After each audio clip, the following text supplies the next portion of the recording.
Hallo zusammen, ich freue mich, dass ihr heute da seid, um mit mir zu sticken und in diesem Sinne herzlich willkommen auf meinem Kanal Kreuzsame, herzlich willkommen zu einer gemeinsamen Stickzeit.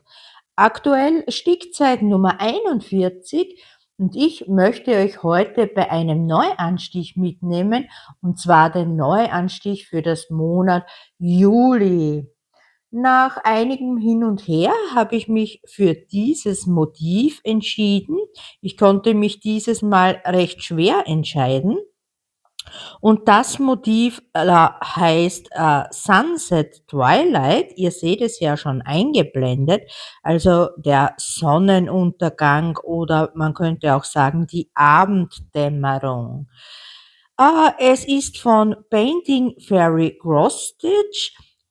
Ich habe es mir damals selbst gekauft und zwar habe ich meine Provisionen in einen Shop-Gutschein umgewandelt und mit diesem habe ich mir dann einige Stickkits gekauft, unter anderem eben das Sunset Twilight. Ja, das möchte ich heute mit euch ansticken. Ich zeige euch mal den Stoff und es ist nicht so groß und ihr seht, es wird 202 Stiche breit und 152 Stiche hoch und ich sticke es auf einen 16 Count AIDA Vordruck und ich dachte mir, ich werde hier oben in der linken Ecke starten und ich werde auch da mit bakenden Fäden arbeiten. Ich zeige euch nochmal das Garn. Ihr habt das zwar alles schon im Unboxing gesehen, aber ich zeige es euch nochmal.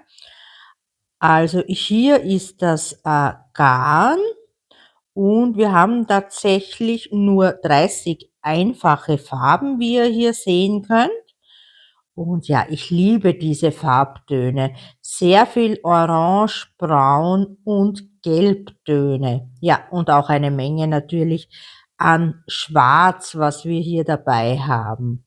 Ja, das sind die Garne und da gibt's ja dann auch noch Mischfarben.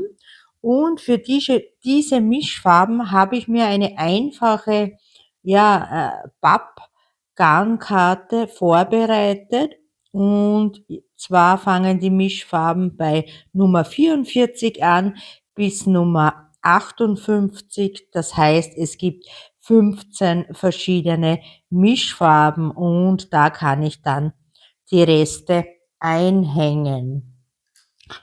Ja, die Legende noch, die zeige ich euch kurz und ihr seht, hier gibt es auch halbe Stiche. Natürlich volles Kreuz und wir haben auch Backstitches, aber nur in einer Farbe und zwar die Farbnummer 310. Ja, und ihr seht unten hier Nummer 44 beginnt die erste Mischfarbe. Hier haben wir noch die zweite Seite mit den Mischfarben. Ja, apropos hier unten, ihr seht die chinesischen Schriftzeichen. Ich habe sie mir übersetzt und das bedeutet, der halbe Stich wird nach rechts geneigt gestickt und ihr seht ja hier den halben Stich abgebildet. Also man beginnt links oben nach rechts, also er ist nach rechts geneigt. Das heißt, es ist ganz eindeutig beschrieben, wie der halbe Stich zu sticken ist. Und für mich ist dieser Halbstich ja auch gleichzeitig der Deckstich beim vollen Kreuz. Ja, das heißt, in diesem Fall werden dann alle Stiche in dieselbe Richtung zeigen. Ja, ja, ich denke, dann können wir auch schon loslegen. Ich werde mir jetzt den Stoff in einen Stickrahmen einspannen und dann sehen wir uns gleich wieder zum Anstich. Bis gleich. Da bin ich auch schon wieder zurück Mittlerweile ist der Stoff eingespannt im Stickrahmen und befestigt am Tischstickständer. Und ja, dann würde ich sagen, wir legen auch schon los. Ich werde wieder in 100er Kästchen sticken, also 10 mal 10 Kreuze, und werde dann meinen Faden darunter baken oder im Kästchen rechts daneben, also meine übliche Methode zum Baken der Fäden. Ja, dann starten wir mit der ersten Farbe. Ich werde noch kurz die Schleife entfernen von den Garnen. Das habe ich noch gar nicht gemacht. Dieses Mal eine blaue Schleife. Ja, und dann können wir auch schon loslegen, und zwar mit dem ersten Symbol. Und ihr seht es, das ist dieser dunkelblaue Strich, also dieser waagrechte Strich. Und ich schaue mal in die Legende, und das ist die zweite Farbe. Ich blende euch das ein. Und die zweite Farbe ist die Farbnummer DMC 28, also eine der neueren Farben. Also wenn man es genau nimmt, sind sie ja gar nicht mehr so neu, denn mittlerweile gibt es diese Farbnummern auch schon, ich glaube, mehrere Jahre.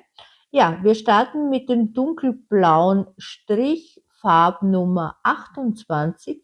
Und ihr seht in der Legende, die 28 ist dreimal gelistet.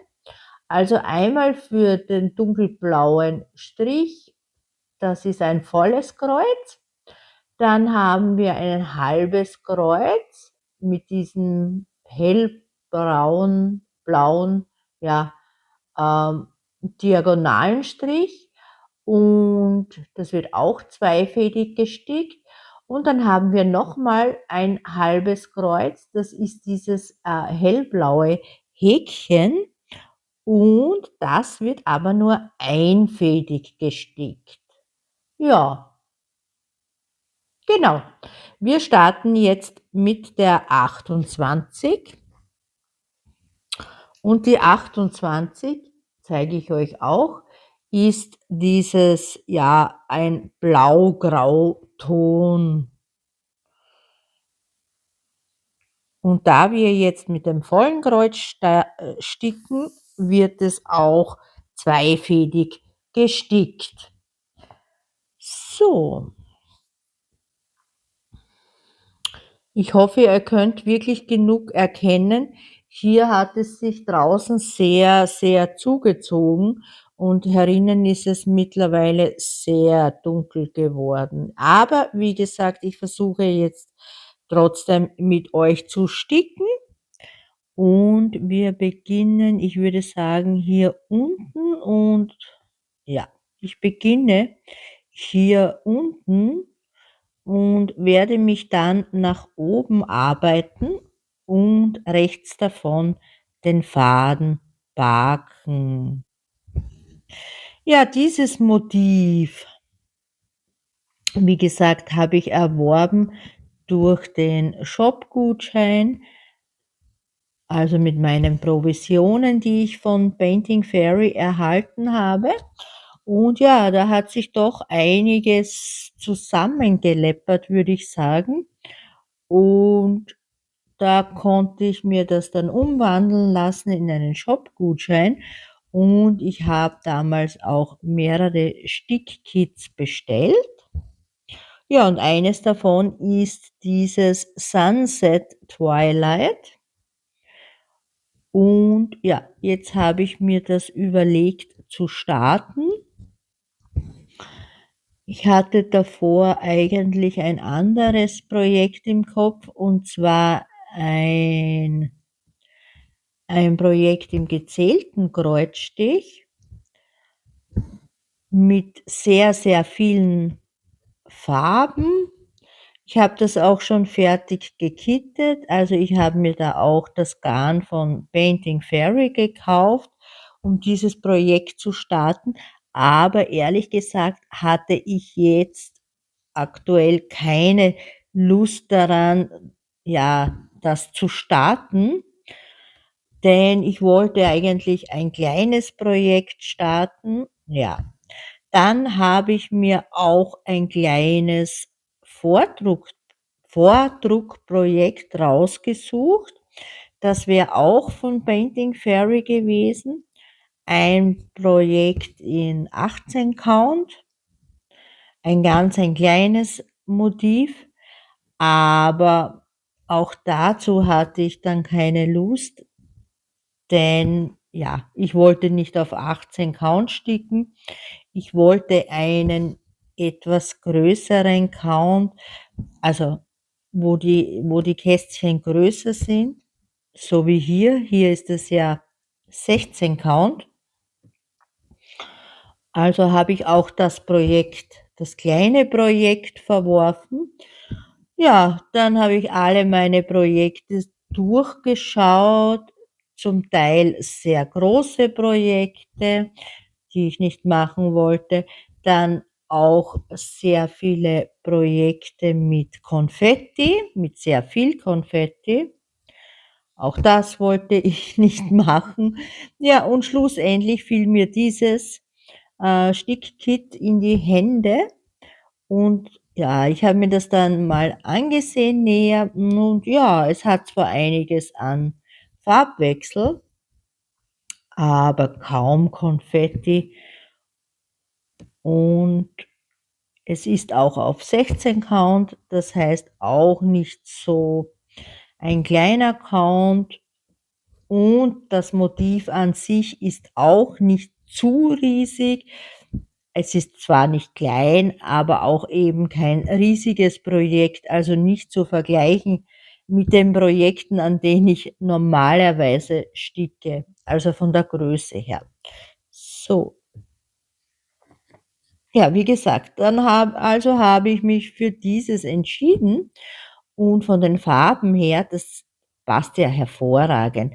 Also diese Farbtöne, viel Orange, viel Gelb, also richtig sommerliche Farben oder besser gesagt sonnige Farben.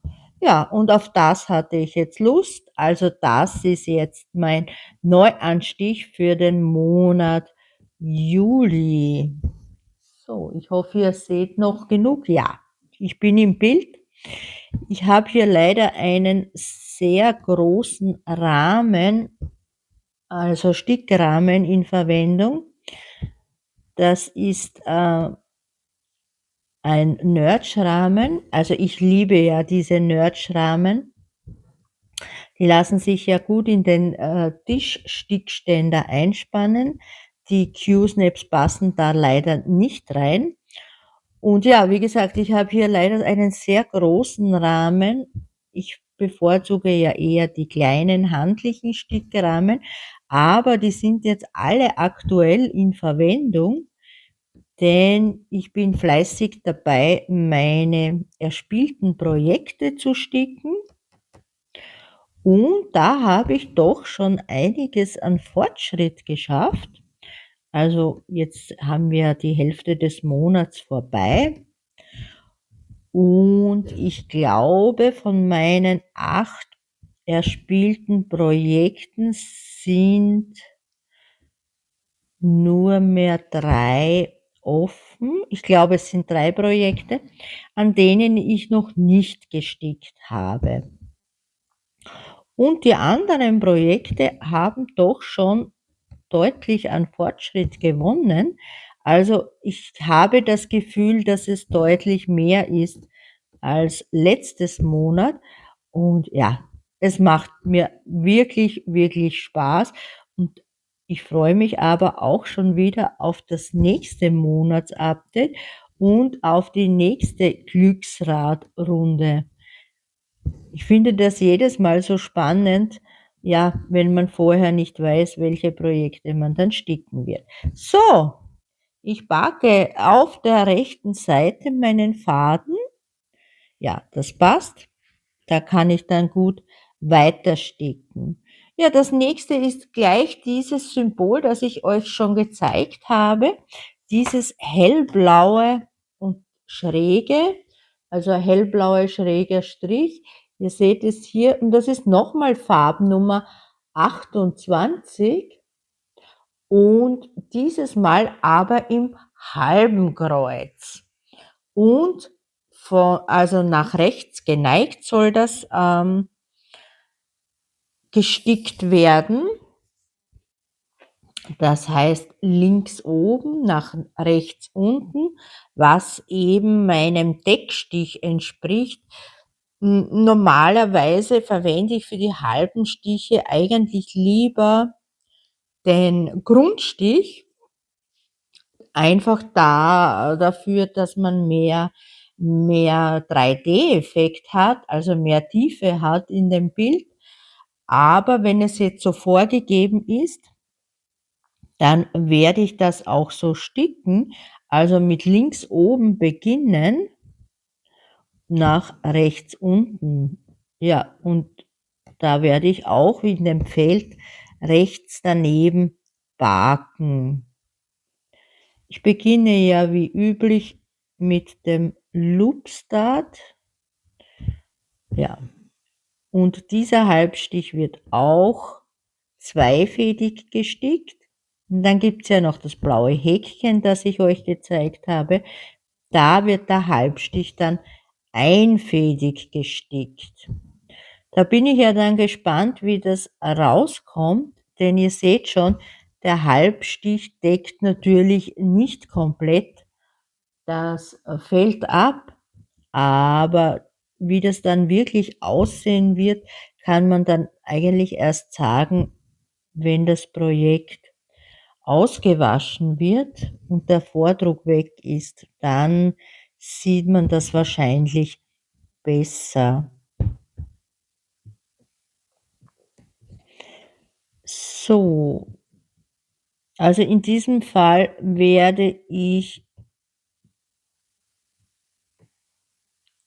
rechts, naja, ja, links oben backen. Normalerweise backe ich rechts oben, aber das sind jetzt Halbstiche und ja, ich hoffe, dass das jetzt klappt und dass ich das nicht dann verwechsle, wenn ich den Faden links oben backe statt rechts oben. Jetzt bin ich mir etwas unschlüssig, wie ich da weitermache, denn wenn ich das Projekt länger nicht in der Hand gehabt habe, weiß ich natürlich dann nicht mehr, welche Farbe zu welchem Symbol gehört und welcher backende Faden wohin gehört. Aus diesem Grund habe ich mir ja angewöhnt, alle meine Fäden in der rechten oberen Ecke zu backen und dann weiß ich, zu welchem Symbol der Faden gehört. Ja, jetzt bin ich glaube, ich werde es trotzdem rechts oben backen, ähm, einfach damit ich weiß, zu welchem Symbol der Faden gehört.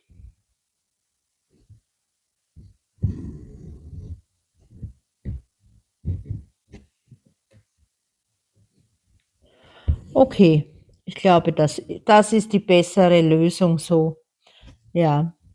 Okay, kommen wir zum nächsten Symbol und das ist dieser, äh, braune oder dunkle Strich mit dem gelben Hintergrund. Da muss ich auch in der Legende nachsehen. Und da haben wir wieder volles Kreuz. Ihr seht die 16. Nummer, das ist die Nummer, die MC-Nummer 741, also dieser dunkle schräge Strich mit dem gelben Hintergrund, also die 741.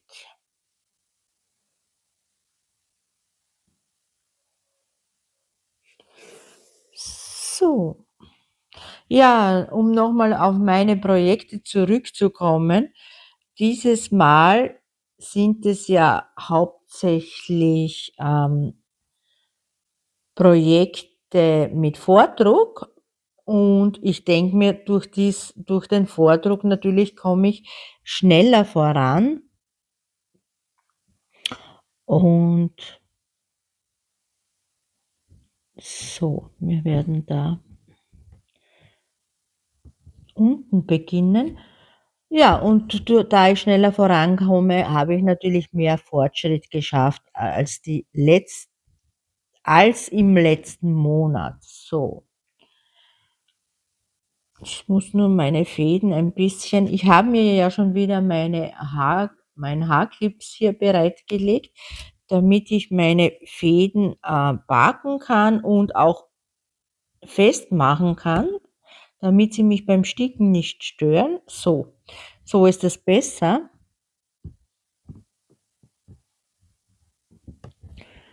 Ja, dann ja, Fortschritte gibt's natürlich auch bei meinem Heaven and Earth Soul.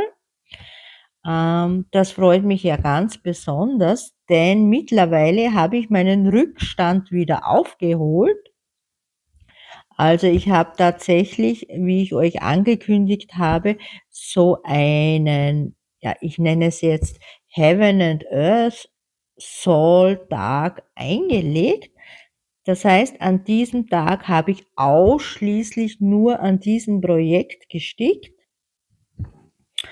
denn wie ihr wisst, ich höre normalerweise so ungefähr bei 242 Kreuzen auf zu sticken und wechsle dann das Projekt.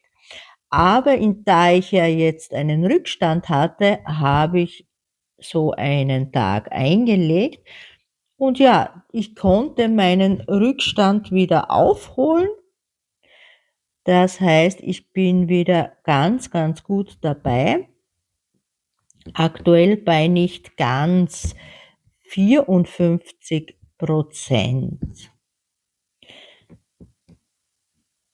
Ja, also es sieht gut aus, dass ich es durchaus schaffen könnte,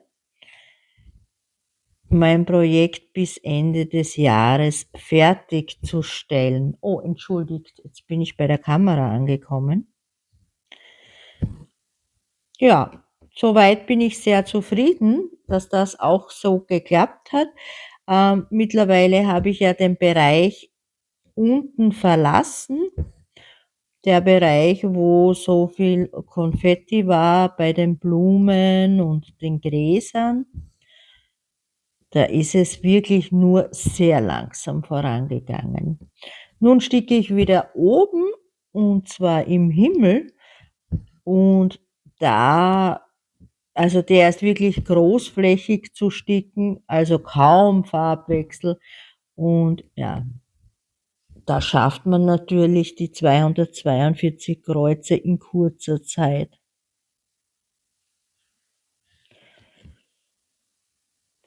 So. Ja, was ich euch angekündigt habe, mein Paket, meine Mystery Box ist leider noch immer nicht angekommen. Ich weiß leider nicht, woran es liegt, denn ja, ich habe im Ausland bestellt, aber nach 2 Tagen war es hier im Land, das Paket. Äh, aber also laut Sendungsverfolgung liegt mein Paket aktuell im Logistikzentrum und das glaube ich jetzt schon seit über einer Woche, dass es dort ist und nicht weiter transportiert wird. Ich habe aber keine Ahnung, warum das so ist.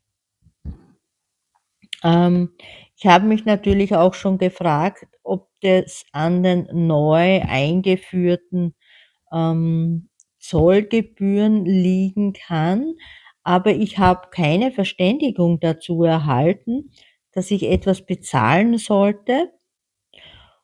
Ja, also es ist aber eben nicht in der EU bestellt worden, von daher wären ja die Zollgebühren zu bezahlen. Ja, keine Ahnung, keine Ahnung. wie das da jetzt weitergeht mit meinem Paket, aber ich warte wirklich schon sehr darauf und da könnte ich mir vorstellen, dass der Inhalt der Neuanstich für August sein könnte, falls es auch rechtzeitig ankommt. Ja, schade, dass es so lang dauert, aber ja, vielleicht auch einfach daran, es ist aktuell ja Urlaubszeit. Das heißt, viele Firmen, viele Angestellte der Firmen und auch der Logistikzentren sind ja natürlich aktuell im Urlaub. Von daher geht's natürlich alles etwas langsamer voran. Ja, so. Also eine schöne Farbe, dieses 741, dieses Orange, diese Farbe ist wirklich sehr, sehr schön. Ja, ich werde heute leider nicht sehr viel Zeit haben, aber wie gesagt, ein paar Kreuze wollte ich mit euch sticken und euch an meinem Neuanstich mitnehmen. Das Projekt landet dann natürlich auch wieder im Glücksrad und ist dann bei dieser Rotation dabei. So.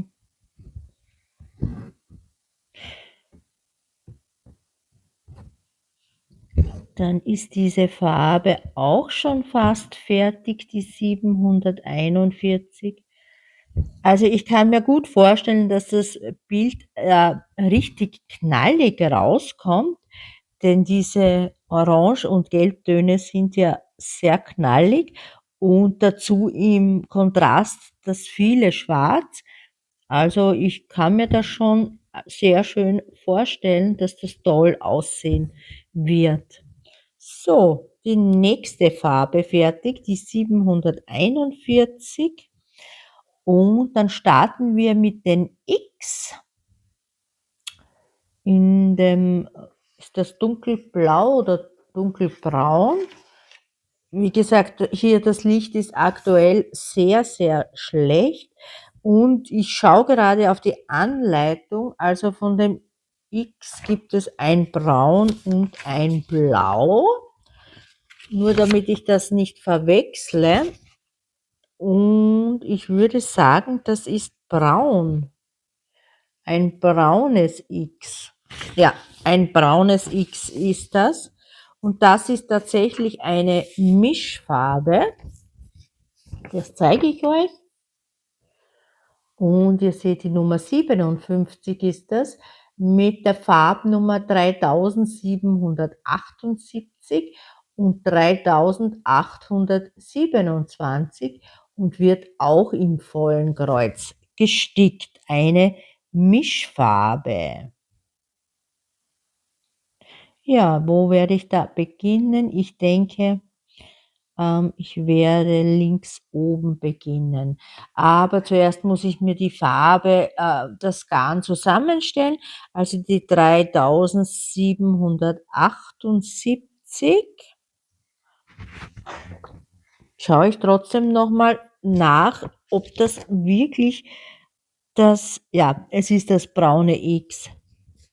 Ich habe hier gerade gesehen, hier das blaue X, also man kann das doch deutlich erkennen. So 3778 und die zweite Farbnummer war 3827.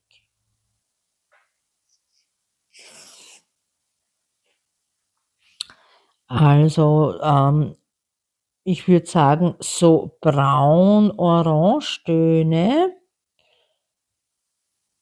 beide. So. Dann zeige ich euch gleich, wie ich beginne, wenn ich keinen Loopstart machen kann, wie ich da zweifädig beginne. So, und zwar, wir fangen hier oben links oben an und zwar fahre ich mit der Nadel unter die Querfäden durch, so, ja. Ich hoffe, ihr seht das jetzt, ja. Ich fahre durch die Querfäden unten durch, ziehe den Faden durch und lasse ein bisschen Rest und dann steche ich direkt wieder in diese Querfäden ein, direkt in der Mitte ein. Und der Faden ist fixiert. Wie ihr seht, ich ziehe hier fest an, da kann nichts mehr passieren. Und dann komme ich in dem Loch raus, in dem ich starten möchte. Und wir werden hier das linke links oben nehmen. Ja, und diesen Rest schneide ich mir dann ganz knapp ab mit der Schere. Und der Faden ist verankert und das auch ohne Loopstart. Also ganz einfach, funktioniert auch hervorragend, wenn ihr 3 Fäden habt, zum Beispiel bei 11 Count.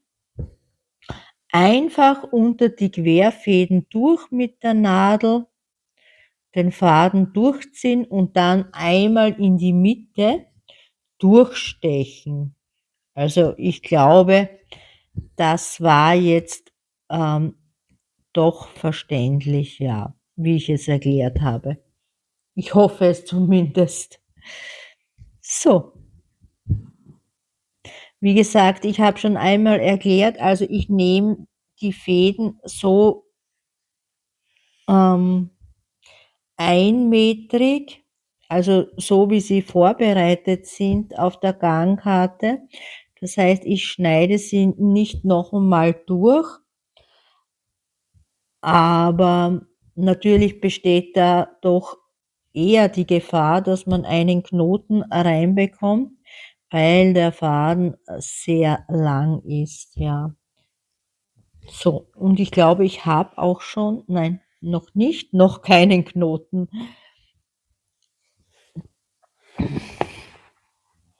Oder doch, ja, doch. Einen Moment, ich versuche gerade hier auf der Rückseite zu schauen. Ja, ich habe hier einen kleinen Knoten.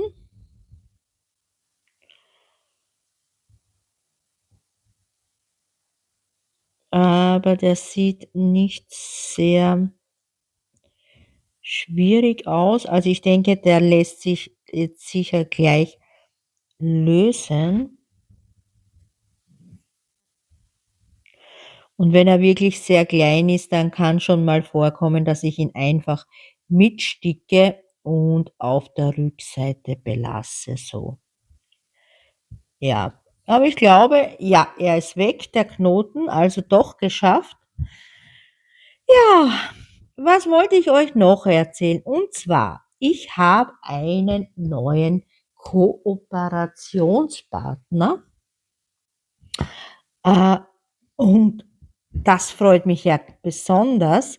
Das heißt, ich möchte jetzt zwar noch nicht viel verraten, auch nicht um welchen Shop es sich handelt oder um welches Produkt es sich handelt, aber ich freue mich wirklich riesig auf diese Kooperation. Aktuell sollte das Produkt auch schon auf dem Weg sein oder demnächst auf den Weg sich machen. Und zwar geht es um ein Produkt, das es aktuell im Shop noch nicht zu kaufen gibt. Also darf ich euch das dann vorstellen? Ein Produkt, und ich glaube, es ist ein wahnsinnig tolles Produkt. Also noch bevor es im Shop zum Verkauf angeboten wird, darf ich euch das Produkt vorstellen. Und ja, ich bin da schon sehr, sehr gespannt, aber ich möchte nicht zu viel verraten. Ihr werdet dann natürlich das Unboxing sehen, wenn es soweit ist. wie gesagt, entweder ist es schon am Weg oder es wird demnächst weggeschickt. Ja, eine wirklich, wirklich tolle Kooperation. Das freut mich wirklich riesig. Ja, ansonsten sind auch gar keine Kooperationspakete aktuell auf dem Weg, was einfach daran liegt, entschuldigt, ich habe jetzt wirklich einen Knoten. Ich pausiere kurz, einen Moment. So, da bin ich wieder. Das war doch ein etwas hartnäckiger Knoten. Ja, was ich noch sagen wollte bezüglich der Kooperationen, aktuell ist jetzt nichts auf dem Weg, da mir da momentan nichts zugesagt hätte, was ich euch vorstellen möchte. Aber ich habe hier ja noch zu Hause einiges, was ich euch noch nicht gezeigt habe. Ähm, ja, werde ich euch natürlich auch irgendwann ein Video dazu machen. So,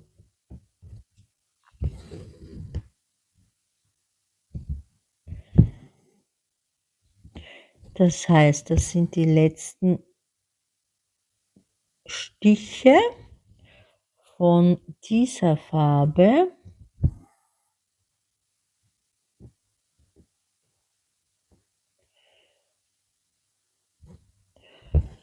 Von dieser Mischfarbe. Und auch da backe ich dann wieder im Feld oh, entschuldigt, schon wieder an die Kamera gekommen.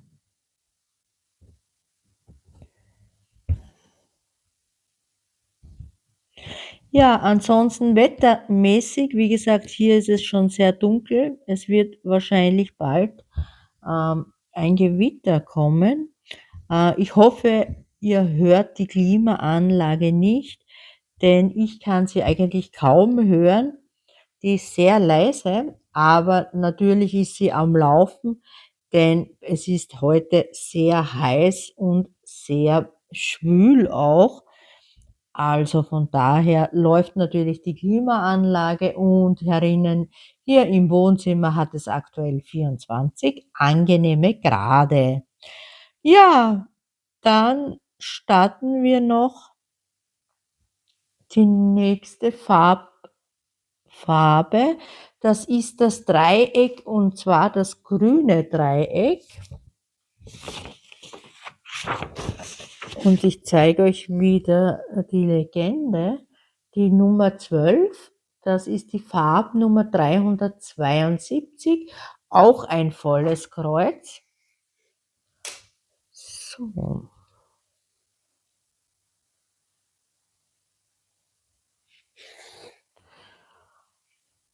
Und da werde ich dann den Faden unten backen, denn diese Farbe geht dann unten weiter.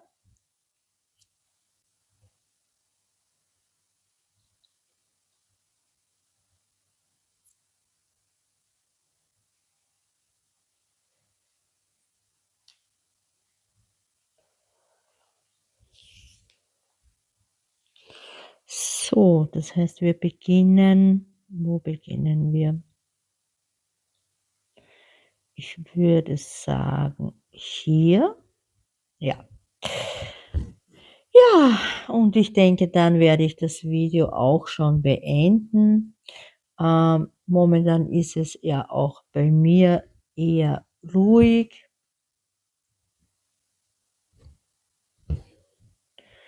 Morgen steht am Plan, dass wir unseren Griller zusammenbauen.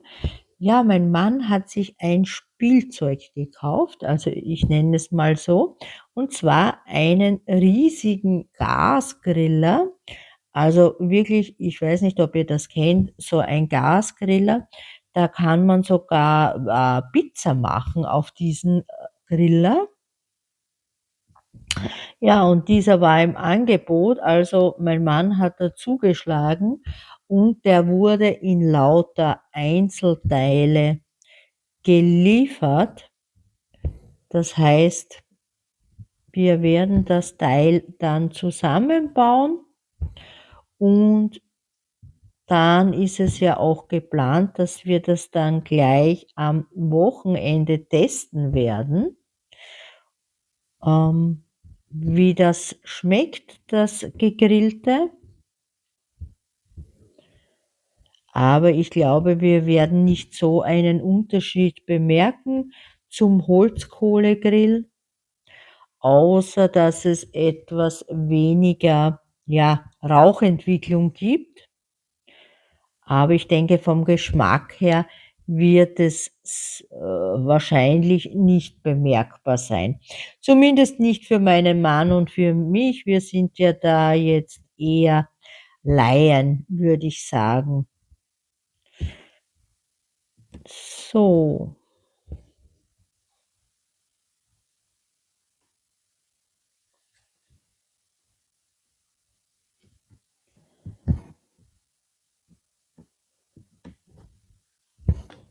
Oh, entschuldigt.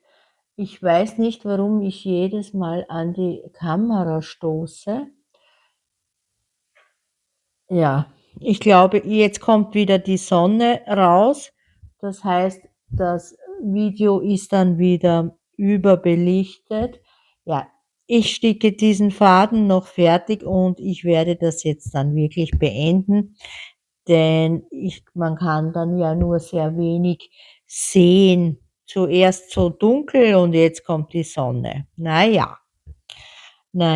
Es tut mir leid, dass das Video jetzt, ja, nicht so geworden ist. Gut, meine Lieben, ich packe den Faden unterhalb und dann werde ich das Ganze auch beenden. Ich versuche das jetzt, ja, jetzt kann man das, glaube ich, besser erkennen, damit das nicht so überbeleuchtet ist. Ja, ich wünsche euch wie üblich eine schöne Zeit. Ich hoffe, ihr seid auch im nächsten Video mit dabei. Und ja, bleibt mir nur noch zu sagen, tschüss.